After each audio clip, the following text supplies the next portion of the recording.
کراچی میں امریکہ کے خلاف ISO کی ریلی پرتشدد شکل اختیار کر گئی۔ ریلی کے شرکاء کی جانب سے امریکی قونصلیٹ میں گھسنے کی کوشش پر پولیس نے ایکشن لیا۔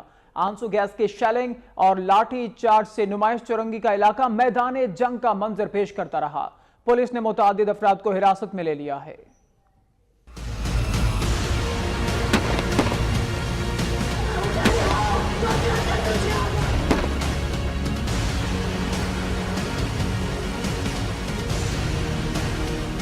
کراچی میں امامیہ اسٹوڈنٹ آرگنائزیشن کی جانب سے امریکی صدر کے بیان کے خلاف احتجاجی ریلی نکالی گئی۔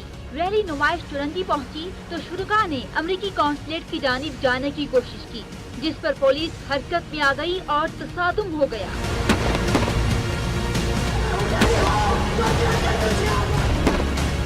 ریلی کو امریکی قونصلیٹ کی جانب جانے سے روکنے کے لیے پولیس کی بھاری نفری تعینات کی گئی تھی، جبکہ کنٹینرز لگا کر راستے بھی بند کیے گئے تھے۔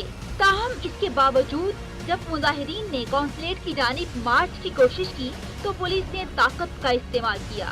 مظاہرین کو منتشر کرنے کے لیے پولیس نے پہلے واٹر کینن کا استعمال کیا، بعد میں لاٹھی چارج اور آنسو گیس کی شیلنگ کی گئی، جس سے نمائش چرنگی کا علاقہ میدان جنگ کا منظر پیش کرتا رہا۔